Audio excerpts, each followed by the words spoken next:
ಶುಭೋದಯ, ನಮಸ್ಕಾರ. Welcome to YoYo Kannada. ಬನ್ನಿ ಈಗ ನೋಡೋಣ ಕರುನಾಡಿನ ಪ್ರಮುಖ 5 ಬ್ರೇಕಿಂಗ್ ನ್ಯೂಸ್ಗಳು.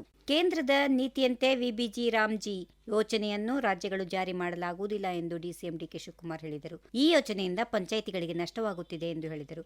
ಉದ್ಯೋಗ ಕಾರ್ಡ್ ಹೊಂದಿರುವವರಿಗೂ ಸಮಸ್ಯೆ ಉಂಟಾಗಲಿದೆ ಎನ್ನುವ ಆತಂಕ ವ್ಯಕ್ತಪಡಿಸಿದರು. ಕೇಂದ್ರದ ಬಿಜೆಪಿ ಸರ್ಕಾರ ಮಾಹಿತಿ ಹಕ್ಕು ಕಾಯ್ದೆಯನ್ನು ದುರ್ಬಲಗೊಳಿಸುತ್ತಿದೆ ಎಂದು ಕಾಂಗ್ರೆಸ್ ಅಧ್ಯಕ್ಷ ಮಲ್ಲಿಕಾರ್ಜುನ್ ಖರ್ಗೆ ಆರೋಪಿಸಿದರು.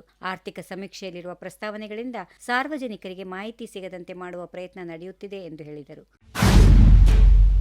ವಿಬಿಜಿ ರಾಮ್ಜಿ ಯೋಜನೆ ವಿರುದ್ಧ ರಾಜ್ಯ ಸರ್ಕಾರ ಜಾಹೀರಾತು ನೀಡಿರುವುದಕ್ಕೆ ಬಿಜೆಪಿ ರಾಜ್ಯಾಧ್ಯಕ್ಷ ಬಿವೈ ವಿಜಯೇಂದ್ರ ಕಿಡಿಕಾರಿದರು. ಕೇಂದ್ರ ಸರ್ಕಾರದ ಬಗ್ಗೆ ತಪ್ಪು ಮಾಹಿತಿ ಹರಡಲಾಗುತ್ತಿದೆ ಎಂದು ಆರೋಪಿಸಿದರು. ಜನರ ತೆರಿಗೆ ಹಣವನ್ನು ದುರುಪಯೋಗ ಮಾಡಲಾಗುತ್ತಿದೆ ಎಂದು ಹೇಳಿದರು.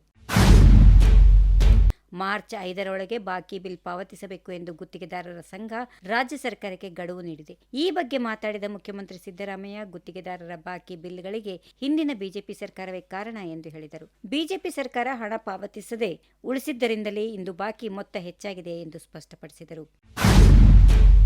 2028ರಲ್ಲಿ ರಾಜ್ಯದಲ್ಲಿ ನಮ್ಮದೇ ಸರ್ಕಾರ ಬರುತ್ತದೆ ಎಂದು ಸಂಸದ ಡಾಕ್ಟರ್ ಕೆ ಸುಧಾಕರ್ ಹೇಳಿದ್ದಾರೆ. ತಮ್ಮ ಅವಧಿಯಲ್ಲಿ ಹಂಚಿಕೆ ಮಾಡಿದ ನಿವೇಶನಗಳಲ್ಲಿ 22,000 ಮನೆಗಳನ್ನು ಕಟ್ಟಿಸಿ ಬಡವರಿಗೆ ನೀಡದಿದ್ದರೆ ರಾಜಕೀಯದಿಂದ ನಿವೃತ್ತಿ ಆಗುವುದಾಗಿ ಘೋಷಿಸಿದರು. ಮುಂಬರುವ ಚುನಾವಣೆಯಲ್ಲಿ ರಾಜ್ಯ ರಾಜಕಾರಣಕ್ಕೆ ವಾಪಸ್ಸಾಗುವುದು ಖಚಿತ ಎಂದು ಹೇಳಿದರು. If you like this video, ಬೇಗ ಲೈಕ್ ಮಾಡಿ, ಕಾಮೆಂಟ್ ಮಾಡಿ, ಶೇರ್ ಮಾಡಿ ಹಾಗೂ ಯೋಯೋ ಟಿವಿ ಕನ್ನಡವನ್ನು ಸಬ್ಸ್ಕ್ರೈಬ್ ಮಾಡಿ.